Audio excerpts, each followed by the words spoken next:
and welcome to the Kink Perspective. My name's Chris. I'm a psychotherapist and consultant. Today, I want to talk about a topic that I actually raised a few weeks ago in a poll. It didn't win out on the poll, so I'm kind of doing these in order. But this is a topic that a lot of people inside of the community and in kink circles have some very big opinions about, but they don't always slow it down enough or even look at it directly. Today, I want to talk about monogamy in the lifestyle. Yes, I know that two-syllable, terrible word. We're going to talk about it today. Now, I'm not bringing this up to debate it, and I'm not trying to defend it. I'm bringing it up because it keeps showing up in our dynamics and our relationships and real conversations, even when people assume it shouldn't. And this matters more now than ever, especially as the dating landscape is starting to change, right? And it doesn't surprise me this got brought up. It doesn't surprise me that this was voted quite high. It's not because it's edgy, but because many people are already navigating this quietly. They're trying to figure out what they want and what they think they're supposed to want once kink enters the picture. Now, before I get into this, as I always do, I want to thank everybody who has been here from the beginning, continues to listen to the show, and constantly share it for me with other people. I want to thank all of my new listeners from parts of Russia coming in, some new people in unexpected places in South Africa that are listening. Thank you. I hear you. And a few of you in Central America, right? I don't name sometimes I'll name cities if I know exactly where you're at, but if not, more so your country at least, Guatemala, Costa Rica. Thank you for being here and joining these conversations. Now, if all of this is useful for you all, do me a favor. If you're listening to me on Spotify, go over to the app, rate it 5 stars. This allows others to find these conversations and hear them too. Or follow me on YouTube, like, subscribe so you get notified when the new episodes drop. And if you want to support the work directly, there is a donation link in the show's description. The support helps keep, all of this moving forward.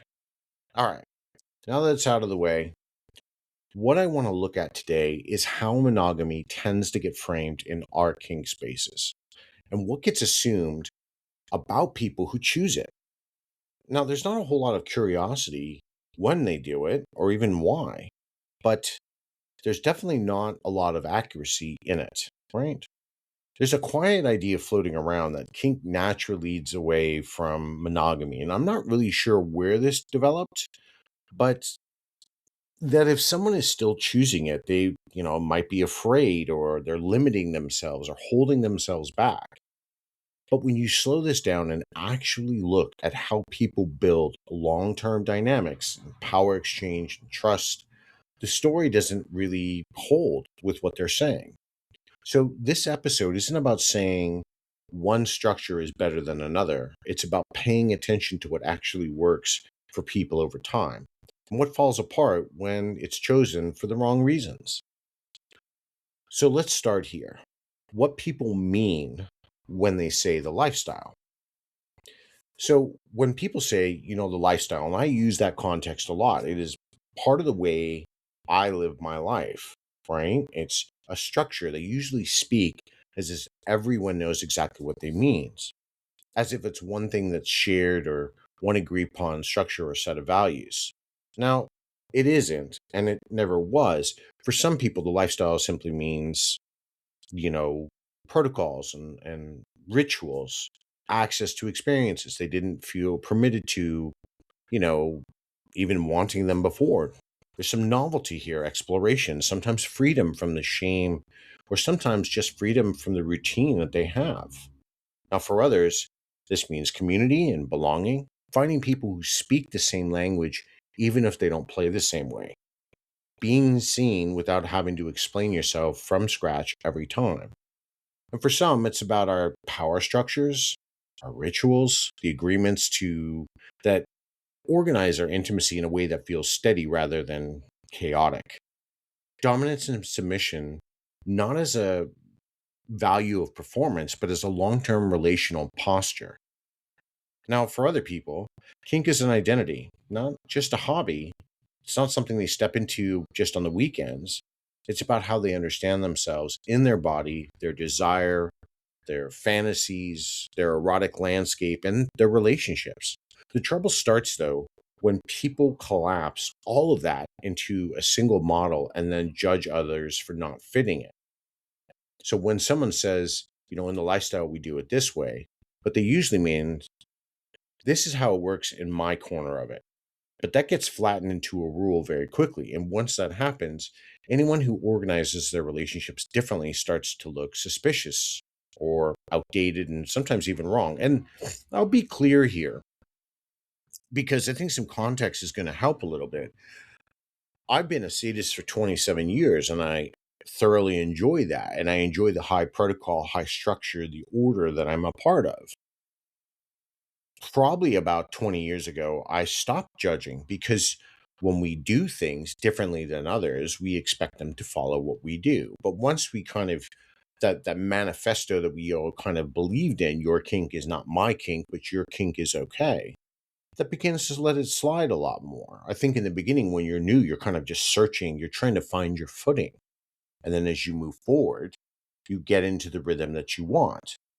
But this is where monogamy often gets quietly pushed aside.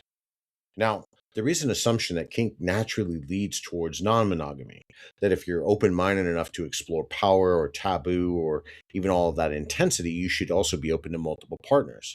And if you're not, something must be holding you back, or worse, something's wrong with you. Now, the idea doesn't really line up with how kink has actually been practiced over time.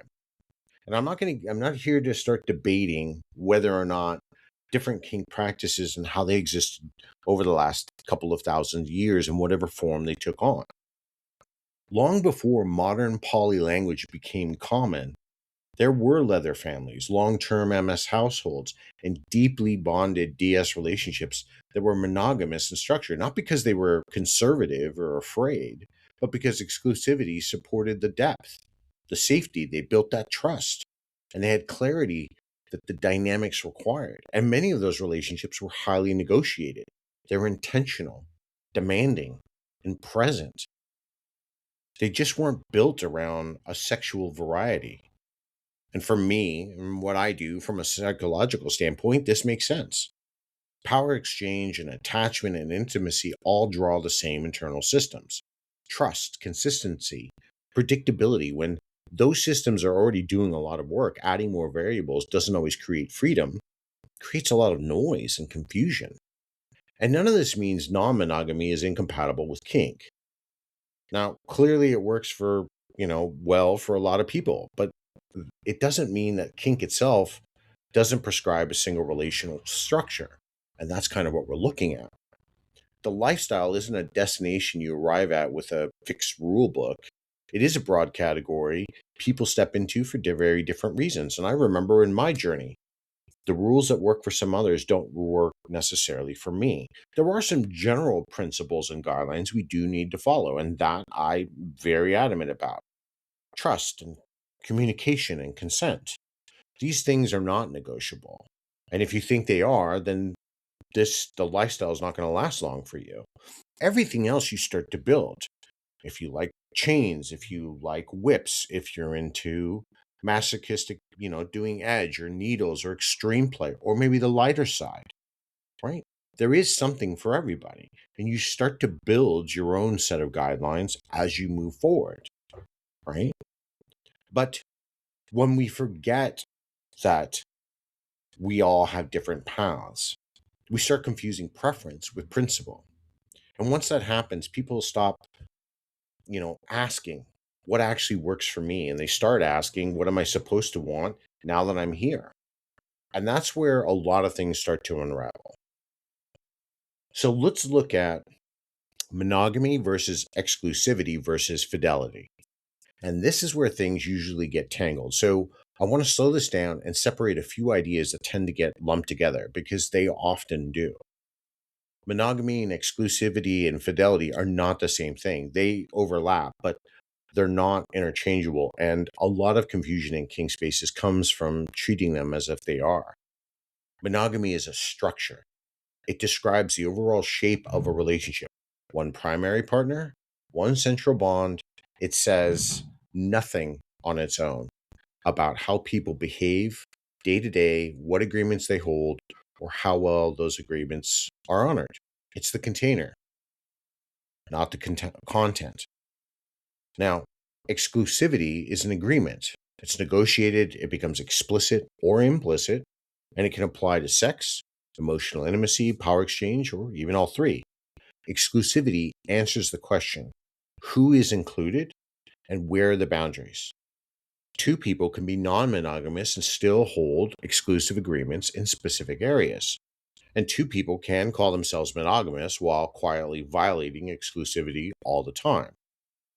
Now, fidelity is the behavior over time, it's the lived follow through. Fidelity isn't about how many partners somebody has, it's about whether they do what they say they're going to do, especially when it's inconvenient.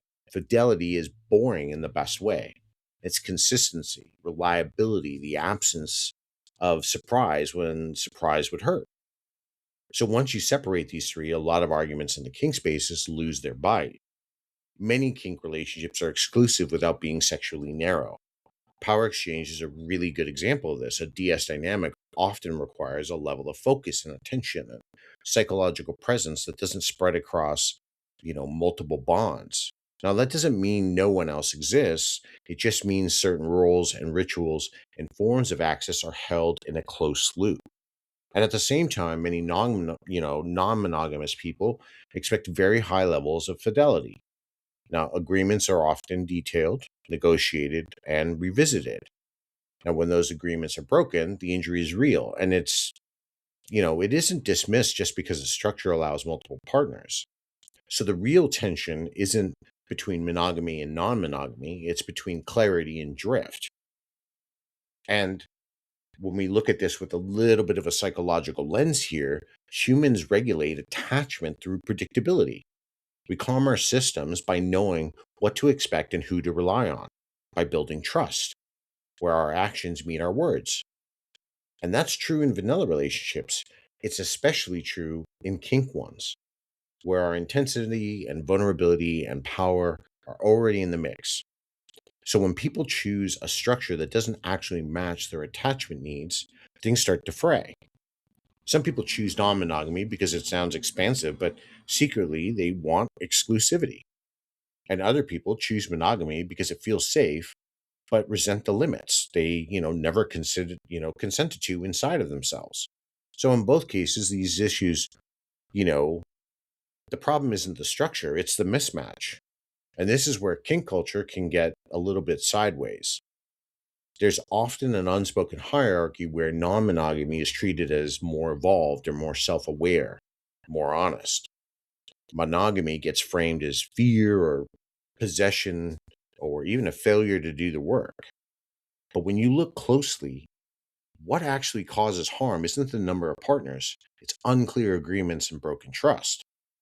Fidelity is what makes any structure livable. Without it, monogamy becomes suffocating and non monogamy becomes chaotic. With it, both can function in grounded adult ways. When people ask whether monogamy belongs in a lifestyle, I think they're asking the wrong question. The better question is whether the structure someone has chosen supports the kind of intimacy and power and trust they're actually trying to find, let alone build. If it does, it's going to look stable from the inside. If it doesn't match someone else's model, well, then it's going to be problematic. No amount of ideological commitment is going to save something if you're not being honest with yourself. And that's the piece that gets missed. The lifestyle doesn't demand a particular structure, it demands honesty. And not just from the other person, but from yourself. Follow through and the willingness to choose something that doesn't slowly pull you apart. Now, why does monogamy get the side eye in a lot of our kink spaces? You know what? Over the last 2+ decades, I've gotten that. Because when monogamy comes up in these kink spaces, the reaction is really quite instantaneous. It's not always spoken about loud, but you definitely can see the shift in the room. Oh my God, she's just with him? look, he only has one sub, right? There's those raised eyebrows and people pause, the quiet assumption that something, you know, so retro walked in, this old world thinking. That response usually isn't about monogamy itself, it's about what people associate with it. And for a lot of people, monogamy is tied to experiences of, repression or ownership, rules that weren't chosen, expectations that were imposed, or relationships where consent was assumed rather than negotiated. So when someone has worked hard to unlearn those patterns, anything that resembles that can set off some alarm bells, even if the current context is entirely different. So bad past experiences here travel really far. A controlling partner, or a marriage that felt suffocating, or a dynamic where desire was policed rather than welcomed, those memories don't stay neatly filed away. They get generalized, they get amplified. Monogamy stops being one possible structure and starts standing in, for everything that once felt limiting or unsafe. And there's another common mix up in that's confusing consented structure with control. Now, in kink, structure is often chosen deliberately. We have our rules, our roles, our rituals, protocols. These create that safety and depth. But when people see monogamy through the lens of their own past, they're going to miss that distinction. What was once enforced gets projected onto what is now negotiated. There's also a cultural layer here that's worth naming. Kink spaces tend to reward openness and novelty. So trying new things or expanding your boundaries or exploring multiple connections, those qualities get social credit. Stability, reputation, and long-term focus tend to be quieter. And they don't sparkle for everyone in the same way. They don't signal growth as loudly or even when, they require just as much self-knowledge or restraint. Monogamy can then end up being framed as a lack of courage rather than a specific choice, as if depth somehow is less daring than, breadth. From my perspective, none of this is surprising. Humans are quick to protect their identities they've worked hard to build. If non-monogamy represents freedom and growth or, even healing for somebody, then anything that questions it can feel like a threat, not intellectually, but emotionally. So the reactions that happens before any type of reasoning clicks in. And what often gets missed is the blind spot in all of this. We interrogate monogamy relentlessly. We ask whether it's honest or evolved or even sustainable. We look for hidden motives and unexamined fears, but non monogamy rarely gets the same scrutiny. It often is treated as some sort of self evident progress rather than a structure that also carries a lot more risk. It's got a lot of limitations and there's a lot of failure points. So that imbalance matters. Every relational structure can be used well or can be used poorly. Every structure can be chosen consciously or inherited without thought. The harm doesn't come from monogamy or non monogamy themselves, it comes from unexamined assumptions and agreements people don't actually want, but you know what? They feel pressured into and they want to defend it because this is what they know. And it doesn't even matter if what they knew or know is not something they like. They're going to defend it because they don't have another choice. They don't know another choice. So when monogamy gets dismissed out of hand, people who are genuinely, built for it go quiet. And they stay in spaces that don't quite fit or they, leave altogether. Neither option creates better relationships. It just creates more distance. Now, the point here isn't to elevate one model over another. It's to notice how quickly certain choices get moralized and how rarely we pause to ask what those reactions are actually pointing to. More so, what are they even protecting? Sometimes that whole side eye isn't really wisdom, it's history talking. And history left unexamined has a way of, running the room. We're seeing that now. I'm not going to tell you what structure is going to be better for whom or for what. That's why when we're growing up and going through life, we start our dating culture in our teens. We, start the social structure of dating someone in high school and our at least our college years, or once we're out of high school, when we are in our 20s, we're trying to figure out what styles work for us. You might explore. That's a healthy thing to do. There are some that are repressed early on. They don't start exploring. It doesn't matter when you start exploring. Once you explore, you get an option to decide what's going to work for me. But that doesn't mean what's working for you doesn't work for somebody else. I don't have to agree with a lot of lifestyles. I don't have people I think, and I want to be very clear on this, and I'm probably going to say this for the 1000th time. I don't have problems with swingers, but that lifestyle is not for me. That lifestyle is not BDSM. And I've talked about this on their levels of consent. That's fine. That works for them. That doesn't work for me.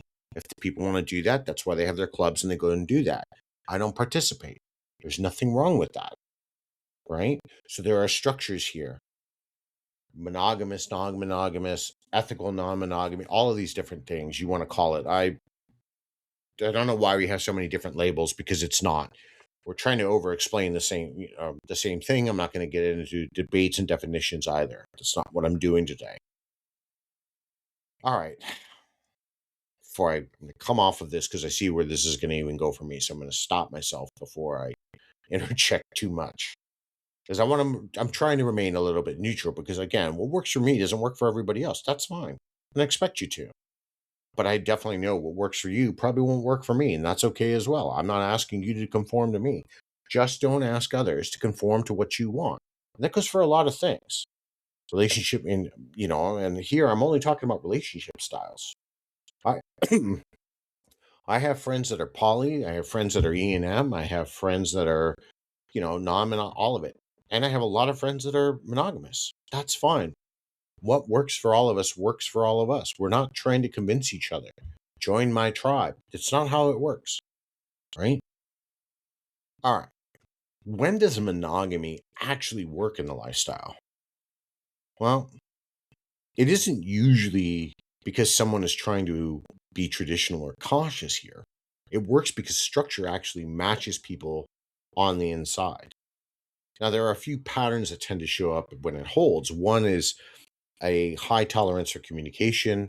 There's not constant processing, but the ability to talk plainly and stay in the room when things get tough. Now, these relationships don't rely on mind reading or goodwill alone, right? Our agreements are spoken, they're agreed to, sometimes they're even written down. Our assumptions get checked, and we don't use silence as a test.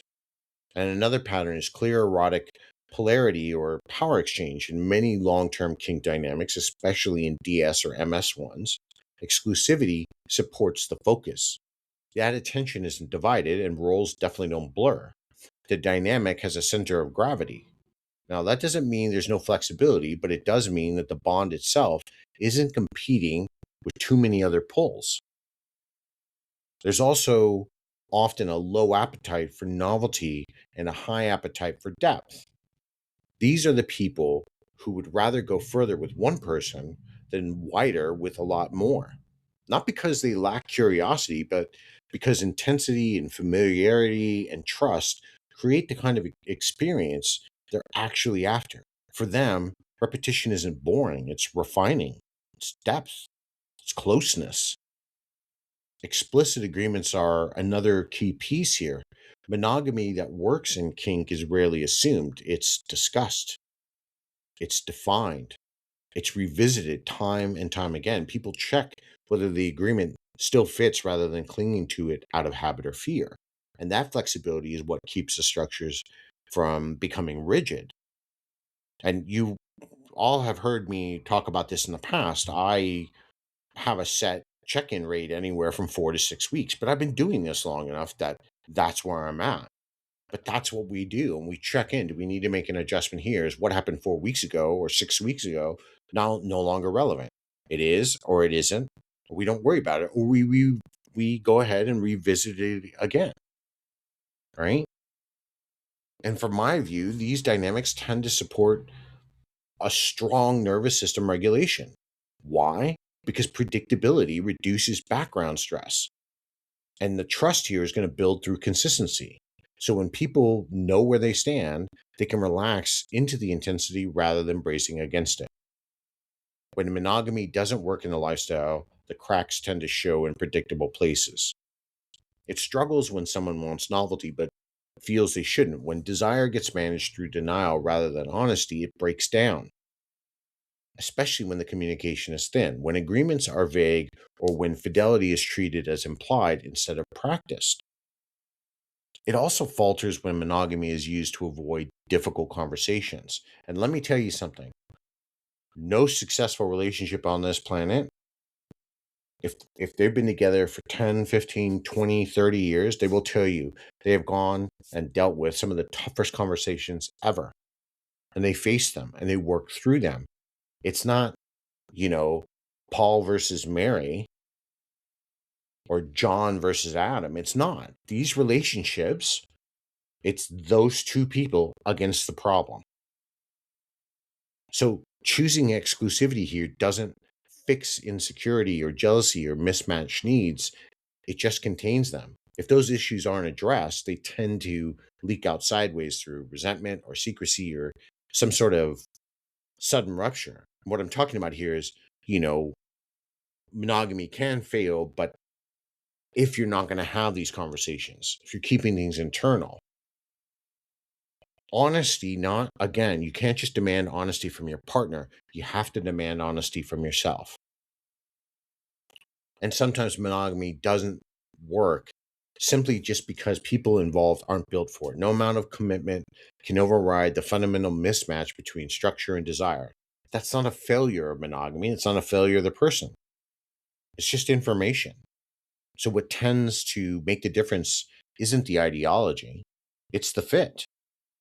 Monogamy works in the lifestyle when it's chosen, especially if that's deliberately chosen and supported by communication and trust building and aligned with how people actually attach and desire. It fails when it's chosen to meet expectations or avoid discomfort or perform a version of maturity that doesn't feel true. And the same can be said of any structure. The takeaway here isn't that monogamy belongs or doesn't belong in kink. It's that relationships hold when they're built to support the people inside of them, not the stories they think that they're supposed to live up to.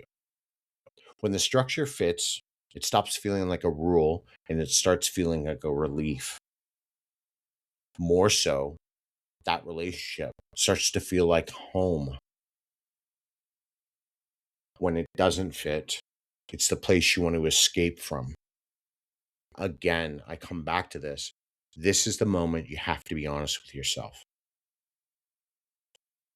Now, before I wind this all down today, I want to name why this topic keeps coming up. Even when people assume it's settled, it's never going to be. There's going to always be a debate. There is always going to be a resurgence in polyamory or whatever new dating styles come around. It isn't because monogamy is making a comeback and why we're seeing a lot more monogamous relationships. And it isn't because non monogamy has somehow failed. It hasn't. There are still plenty of people doing it. It keeps coming up because many people are realizing there's a quiet gap between the relationship structures they're participating in and what their nervous system can actually live inside of. Now, a lot of people enter kink spaces having already done some sort of unlearning. They've questioned scripts, they've challenged their norms, they've pushed against what they were told relationships are supposed to look like. That kind of questioning does matter. It opens a lot of doors. But at some point, questioning turns into replacing one set of expectations with another. And instead of asking what fits, people start asking what signals growth or freedom or self awareness. And that's where choice can quietly slip away. Kink doesn't automatically point in one relational direction for any of us. It never has. And monogamy doesn't automatically mean fear or ownership or stagnation.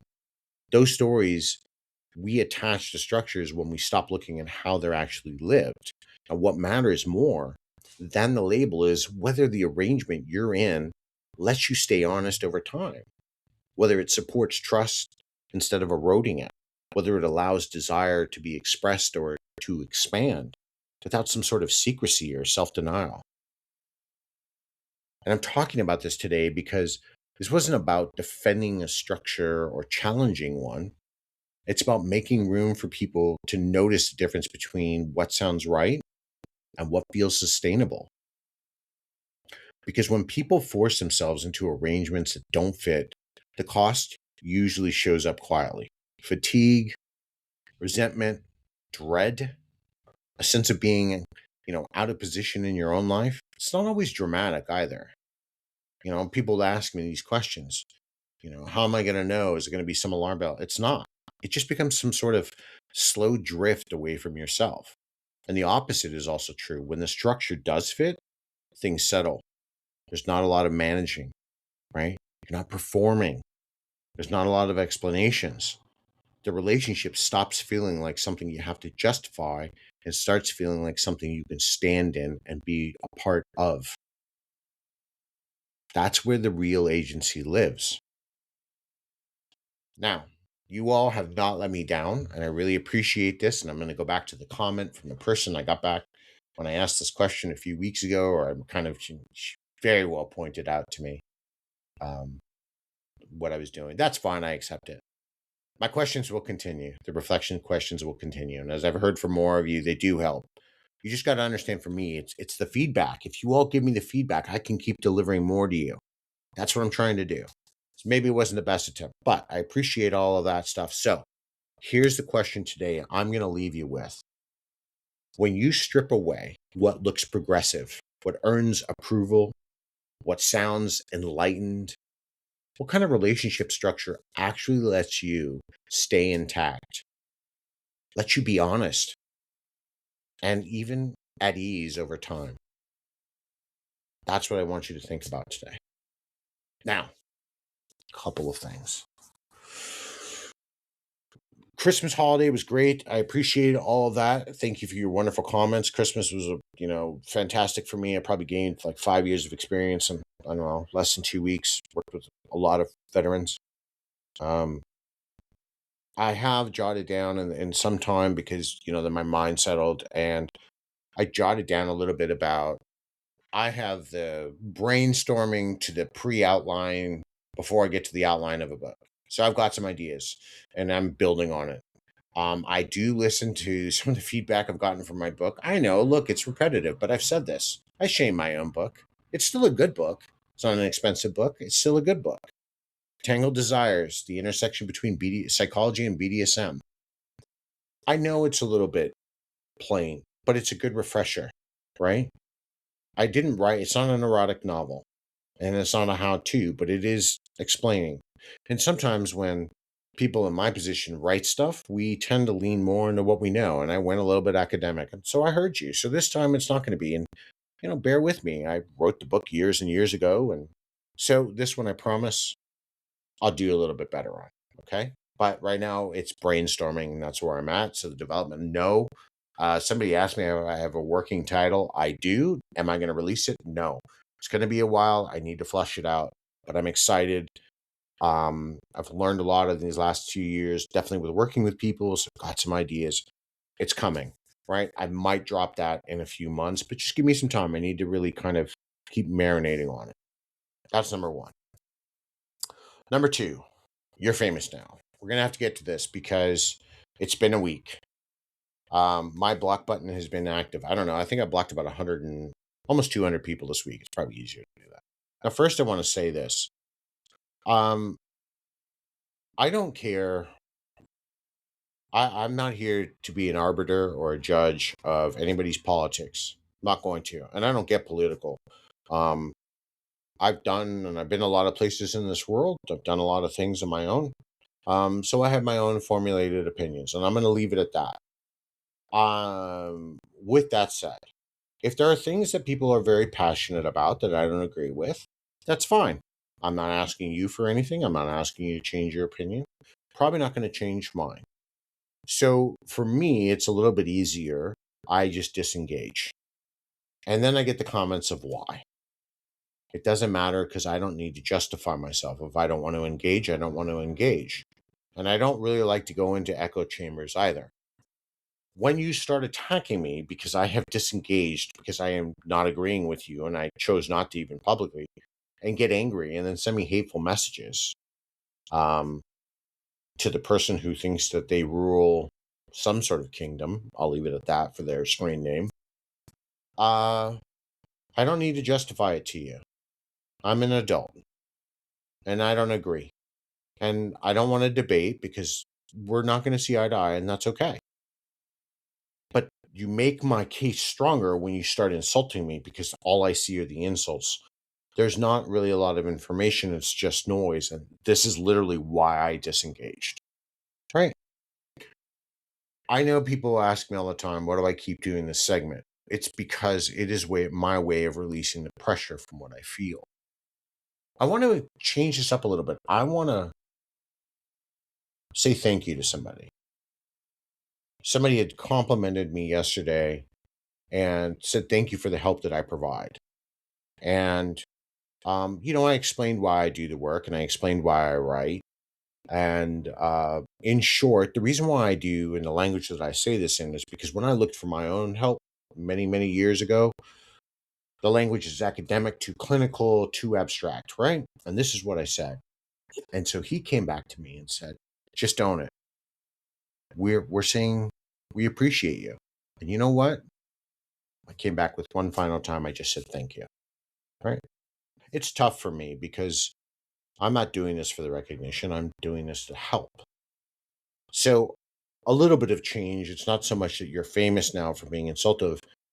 I appreciate you for the compliment. So I want to interject a little bit of happiness here at the end, right? I'm going to try to make 2026 a little bit better. Chris is going to try to be better. We're all going to try to be better, right? If we can each try one act of kindness, maybe we find a way to heal a little bit. I don't know, right? Somebody else asked me why I don't go into politics because I don't like the ability to lie on that type of scale and then steal from everybody while smiling. I just can't do it, right? Too honest. I probably wouldn't last more than a term in office before I caused chaos. Anyway, no, I'm not running for anything. Don't ask me. Don't start the whole I'll support you because that's not going to happen. So I'm just going to be very happy with my career and I very much love it. Too much freedom. Right? I get to help a lot of people. Anyway, let me know what you thought about today's show. Let's talk about this. If you do bring up your structure, your style today, you're in the comments section. If you talk about what works for you, frame it as how it works for you. Do not frame it, please, as this works for me and your style sucks. That's not going to be helpful. And it's going to lead to a lot of disagreements, right? Just frame it. I like this because this is how it works for me. Or this is what, how I feel inside of it. Perfect. You're going to get a lot more engagement from me. Keep the comments coming. I'd like to see more of you comment on Spotify or YouTube or, even on Fet. I respond. I'm listening. Chris is watching, right? Chris is hoping. All right, y'all. Have a wonderful week. Until next time, everybody, be safe, stay kinky.